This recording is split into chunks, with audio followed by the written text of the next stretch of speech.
Sa entrance pa lang ng laban ay grabe na kung maliitin ang ating kababayan sa ginawang pagdayo sa Afrika.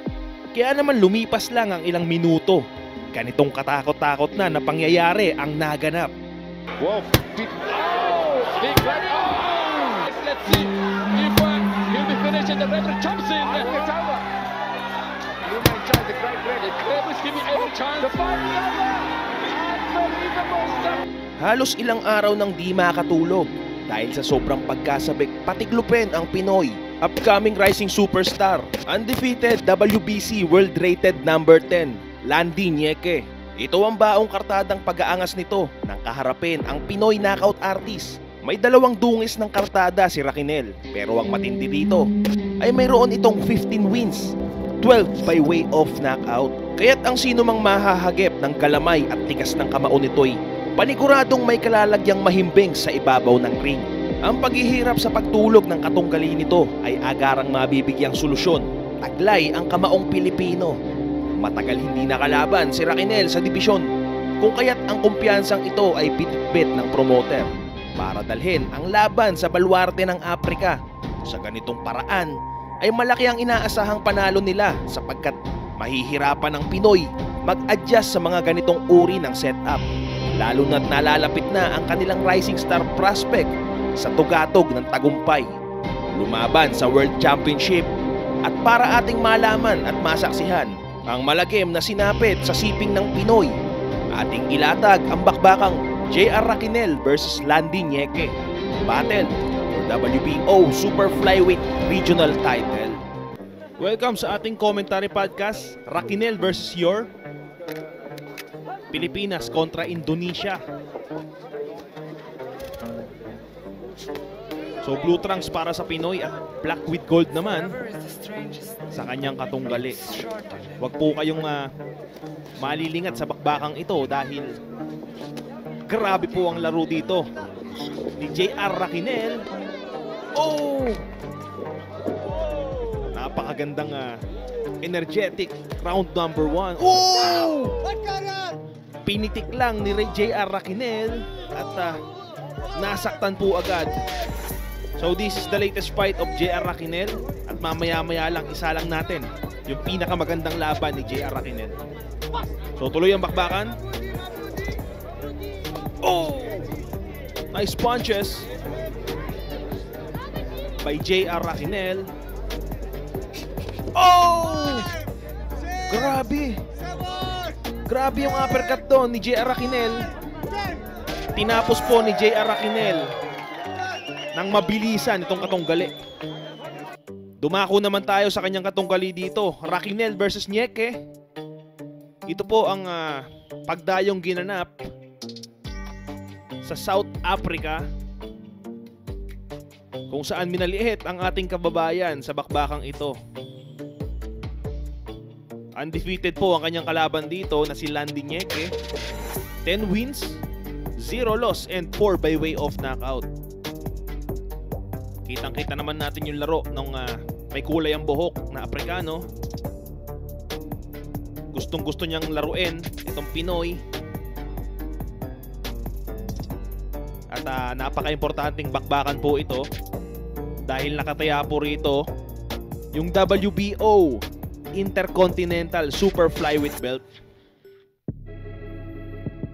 So meaning po, itong fight na to maglalagay po kay JR Raquinel sa napakataas na rank rated sa WBO. So maganda yung laro dito nung kanyang katunggali, no? Maganda yung back pedal, pero mas maganda yung opensa ni Raquinel dito.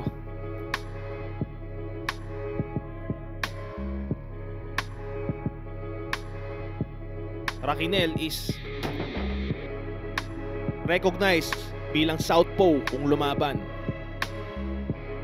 Ganyan-ganyan po yung estilo ni Pacquiao at taktika na nakaabang lang palagi yung kaliwa habang umaatake gamit yung Manila Ice na kanan.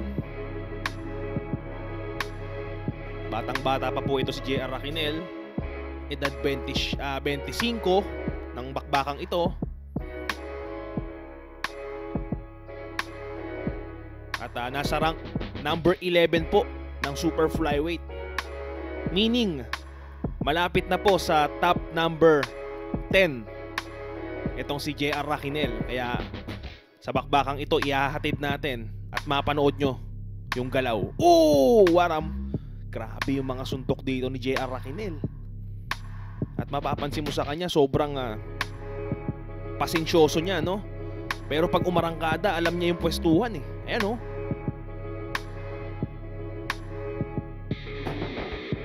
Para siyang improve style ni Gintong Kamao Drian Francisco. Kung tatandaan nyo yung boxer na yon, no? Very flexible po yung laro dito ni JR Raquinel. Tahimik na tahimik, nag-aabang habang ginagama yung move ng kanyang katunggali rito. So nice round number 1. Alam nyo, ito ang mahirap sa South Africa, no? Pag dito ginanap, kala mo pag-aari nila yung kalaban, ano? Kasi tingnan nyo, minamaliit yung ating kababayan dito. Yan, pinagtatawanan pa sa corner, 'di ba? So natapos po yung round number 1. Inaaral-aral lang ni JR Raquinel yung katunggali. Habang yung landing niya, may galaw din naman, no? May back pedal, may footwork. Pero huwag kayong malilingat dito sa round number 2, mga brother, ano? Dahil kakaibang JR Raquinel po ang iiral dito. So isa lang na natin yung round. Ito muna yung highlights, brother, yung slow mo. Paano hinuhuli ni JR Raquinel? Pak! Yan, hinuhuli unti-unti ni JR Raquinel yung depensa ng kalaban. Yan, no? Hindi pa ganun kalakas, no? Pero pumapasok na po ng paunti-unti. So round number 2. Maganda yung pacing ng kapwa boksingero dito. And using his reach advantage, ginagamit ng Africano. Tignan natin kung iiral sa... tinamaan doon si JR Raquinel. Pero maganda yung ginagawa niyang pressure dito. Napakasipag. At talagang siniset up niya yung landing nyeke, no? Yan na naman yung kaliwa, no? Inuunti-unti. Ang tanong, papasok pa kaya? Yan na naman. Pasimple lang doon si JR Raquinel. Umaarangkada ngayon si Nyeke. Yan, no? Nice job by Nyeke. Talagang gamit na gamit ni Nyeke, ano? Huwag po kayong malilingat, mga brother. Ayan, sinisilip-silip. Yan na naman. Pasimple lang si JR Raquinel, ano? Hindi nagmamadali.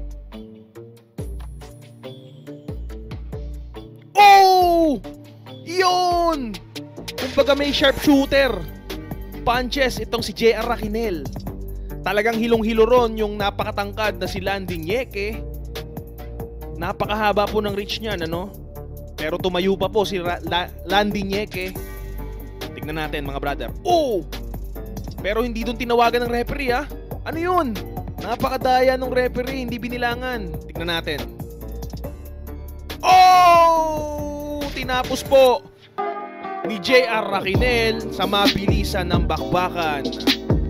So sa tingin nyo ba, brother, may pag-asa bang maging world champion itong si JR Raquinel? Ano ba yung dapat niya pang i-improve sa fight na to? At tingin nyo ba kaya magpatulog ng kampyon itong suntok ni JR Raquinel na kaliwa? So maraming salamat sa lahat ng mga nag-like ng video na ito at sa mga nag-share. Mabuhay kayong lahat.